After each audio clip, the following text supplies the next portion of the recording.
24 minutes before 10 o'clock. Thank you for tuning in this Memorial Day Monday, and I'm looking forward to this next interview. I've had this thought recently, Robin, that if I ever write a book, I'm going to call it God is Smarter Than Me.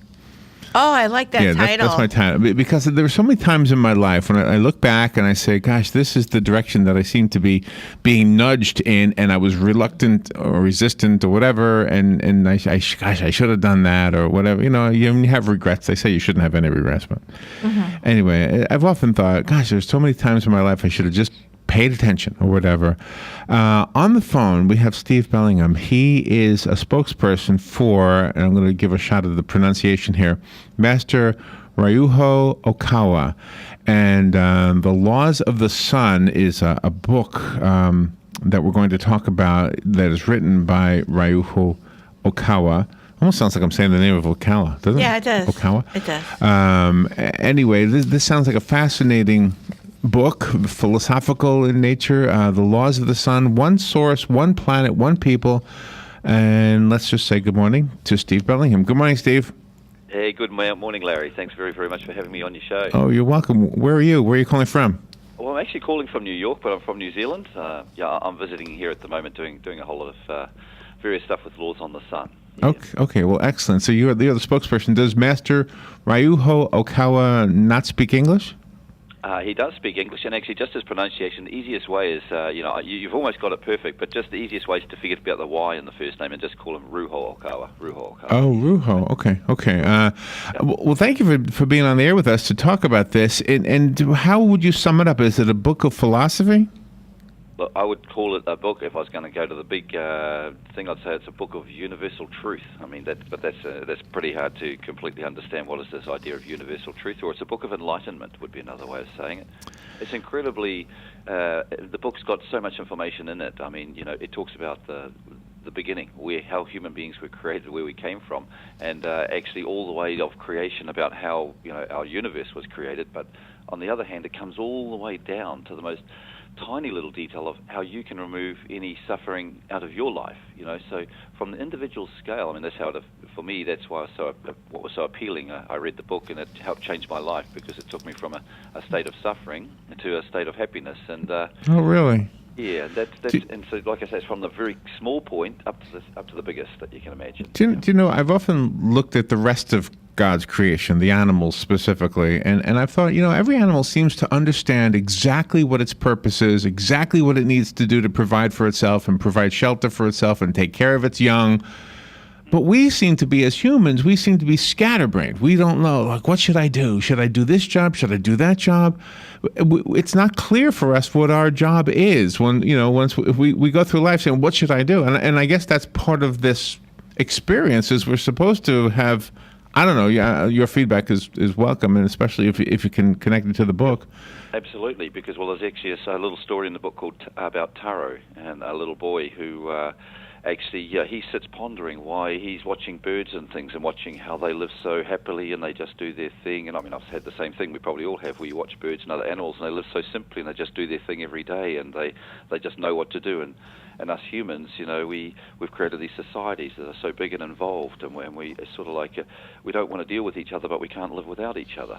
And so this bird was, this guy Taro was thinking, humans are so stupid. Humans they don't deserve to even be alive. And then a wise man spoke to him and said that actually humans were the greatest of God's creations, and why God allowed humans, even though they were so foolish, to continue was because our ability to love, our potential to love. So we have this potential and ability to love that goes beyond any animal. Animals live in instinctual love, and we learn about this in the Laws of the Sun too. There's different stages of love. So animals live in instinctual love. They do things instinctually, but humans we've got this wonderful, back to what you were saying about us humans and being so different, but it's our potential to actually be able to evolve and become people that can understand who we are and maybe start to understand what is God, whereas animals can never do that. Animals cannot have faith, for instance. Humans have the ability to have faith, and that's why we're so special. We've reached a point where in the evolution of the soul that we can start to understand who we are, who God is, and a lot more about the universe than animals ever could.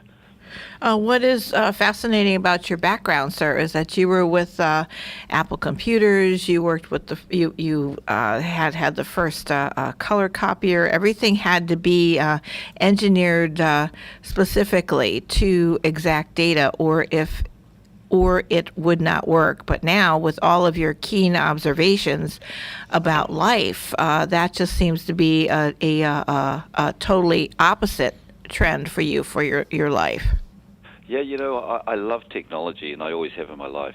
Somehow I was really attracted to technology, and as you said, with Apple, I was lucky enough to be selling them when the Apple Macs first came out in 1984, and trying to make them popular. But they were very difficult to make popular at the time because people couldn't understand what it was all about. But I love technology, but now now that my viewpoint of things has changed, I really. Before I was living much more of a materialistic life and trying to be successful in the material sense, but after reading the book The Laws of the Sun, I realized that actually the whole meaning and the purpose of our lives on earth is soul training. That once we start to understand and feel that we really live in eternity, that we really are eternal beings, that we never essentially we have a soul or a spiritual body, an aspect to ourself that never dies, and that this world is like going to the gym for the soul, and that we're training our soul. And then I see technology different. So rather than being something that I want to use to try to create wealth from and become wealthy successfully, wealthily in a wealthy sense. That's still a good thing. And Happy Science, we still teach people, yes, wealth is a good thing, and you should aim to create wealth through benefiting other people, and then use that wealth to benefit more people. So don't get me wrong. I'm not trying to say we shouldn't be wealthy, but for me now, technology has become something that as a tool that we can use to spread a way of thinking around the world that will bring happiness to people. So my viewpoint's changed from I want to use wealth, I use technology to create wealth for myself, to I want to use technology to spread a way of thinking that helps the world, change, because we need to have a spiritual revolution in the world. We need to go from a materialistic viewpoint into a spiritual viewpoint. Sure, radio's been around a long time, but it is an example of technology. When something's been around long enough, you start to not think of it as technology. But do you know what? I want to ask you something, because it sort of connects with the two parts of our conversation. Do you know, this happens to all of us, but especially somebody like yourself who has been working with technology. And here's what I mean. When we are faced with a perplexing problem, and we really, really are adamantly committed to trying to figure out that problem, whether it's inventing the light bulb or inventing the next technological advance, all of a sudden, after pondering it, whether it's how to fix the car or how to fix a light bulb, whatever, all of a sudden, in the middle of the night, in the middle of the shower, whatever, we get the answer. It just comes to us. And I've often wondered, okay, now where does the answer come from? Does our brain actually serve as the origin for ideas, or are all answers to all questions out there in not the atmosphere, but I mean in the universe? Is it all in the realm of God? And then we sometimes get a trickle coming in, and once, let's say I get an idea that nobody else got, I got it from the universe somewhere, and I share it with everybody, it becomes a collective idea, and then we, as a society, evolve. I don't know. What do you think? Do you think our brains are the source of ideas, or are the receptor of ideas? Does that make sense? Very, very lovely. You're a bit of a philosophizer, obviously, thinking about things quite deeply. Yeah. And I like the idea about your book, As God Is Smarter Than Me. I think you're going to be pretty safe with that book, because no one's going to question you, aren't they? Yeah, you must know me, yeah. Yeah, I love that. But yeah, look, that once again, honestly, through these the Laws of the Sun, and the author himself has published over 1,800 books now. Wow. He's in the Guinness Book of Records. He wrote 52 books in 1 year, but actually that's about to be changed, because I think he wrote about 180 books last year. So holy mackerel! In 1 year. And now, but that actually almost answers what you've just been saying, asking about where ideas come from. You mentioned the brain. You see, we look at things a little bit differently. The brain is more associated with what's inside our head, and that's like a computer. But a computer needs software, right? A computer is a dumb thing without anything in it. And for us, like, the software itself is like our soul. Our soul itself is where the thoughts are generated, but the brain's used as like the computer to process things. And that's why a person can be a perfectly healthy soul, but if they're in a body with a damaged brain, you end up with a person that's actually, not, they become handicapped, for instance.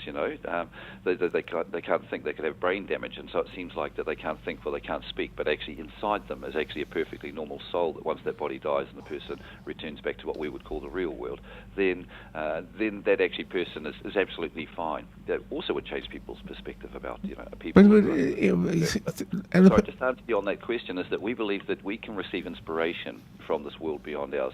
Now, for people who don't believe in maybe your life after death or the spirit, this might be hard to hear or understand or even fathom. But this is just I have to say it because this is what we believe in, and what we also learn in the laws of the sun is that we do believe that we are a spiritual being. So when you have inspiration and you have an idea, this idea can come from your higher self.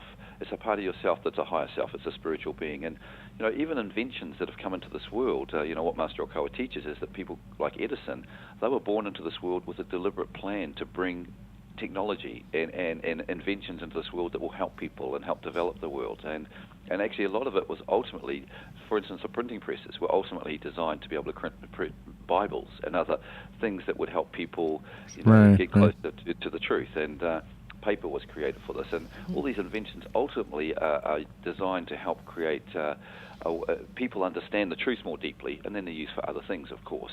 So our guest is Steve Bellingham. He is in New York. He is from New Zealand. You can hear it in his accent. And he's representing a book called The Laws of the Sun, One Source, One Planet, One People, which is authored by Master Ryuho Okawa, now that I know how to say his name, the founder of Happy Science. Yes. Gosh, I feel like we've talked about that at one point or another. We need to take a little break, Steve, and we'll be right back. This is WOCA. The weather is brought to you by myfwc.com. Safe boating is no accident. For today, Memorial Day, it'll be partly sunny with a breezy afternoon. There can be a couple of thunderstorms around during the afternoon and evening hours. The high 86 on the coast, but 92 inland. Partly to mostly cloudy later tonight, though 72 to 76. For tomorrow, intervals of clouds and sun and becoming breezy in the afternoon with a thunderstorm around, high 86 at the coast, 92 inland. For Wednesday, clouds and sun, high 86 to 90. From the Florida Weather Center, I'm meteorologist Joe Lundberg. If you're anything like I was, the thought of getting older was the last thing on your mind. But here we are. For me, it started slowly. The lack of energy. Never being in the mood. And when I was, I could never perform at my best. I tried the pills and other treatments with minimal results, and all but given up on my sex life.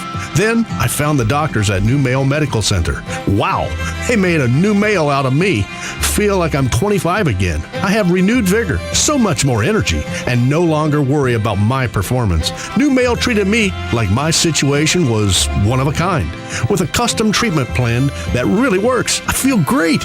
They can create one for you too. It does not matter if you suffer from low testosterone, erectile dysfunction, or just want to last longer. New Male will help you. Call New Male Medical Center today at 352-404-4779. 352-404-4779. That's 352-404-4779. It will change your life. 352-404-4779.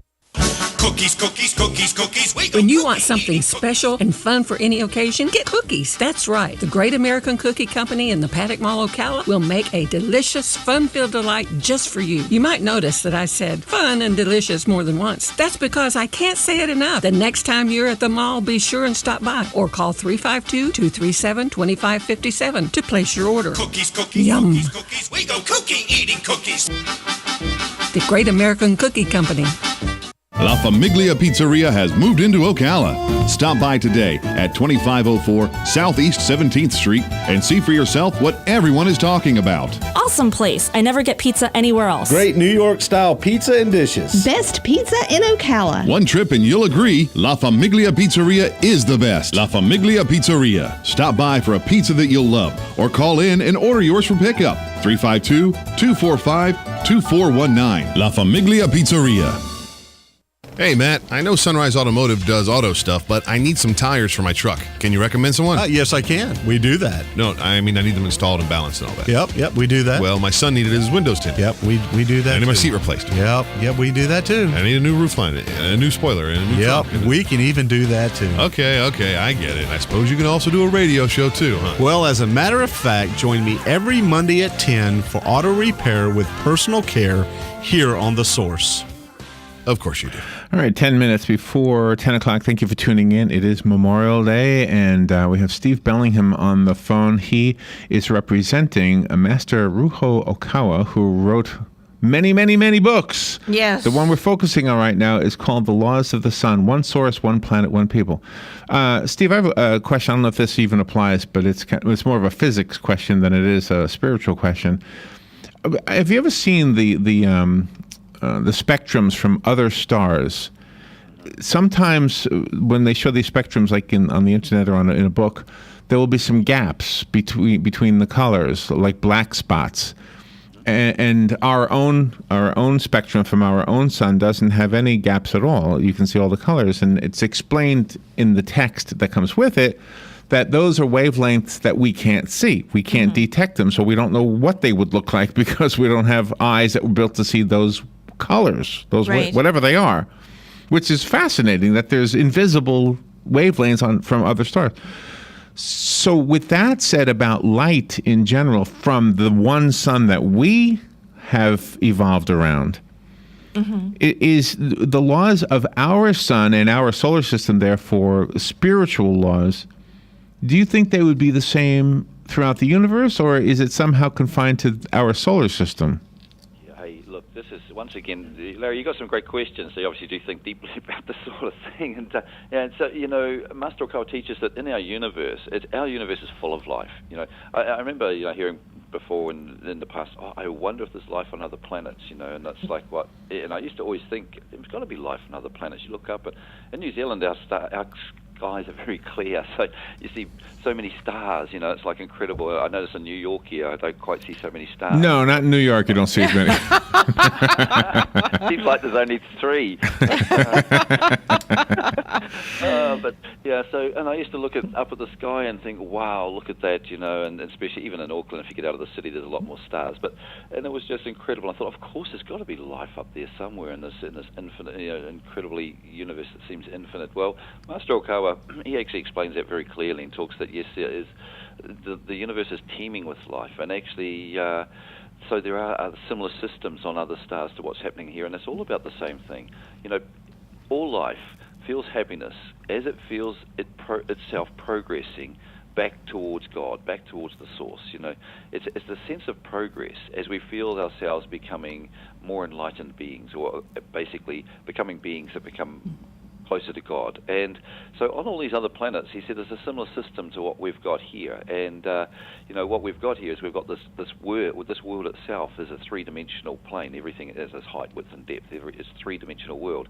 But beyond this world and the other dimensions, which is a little bit like what you're talking about, not being able to see light from other worlds. And that's why people say, there can't be life after death, or I don't believe in spirits or things, because they're on a different wavelength from what we can see with our physical eyes. And that doesn't mean they don't exist, like you're saying about the fact that some light we can't see. That doesn't mean it doesn't exist. It's just on some wavelength we can't see.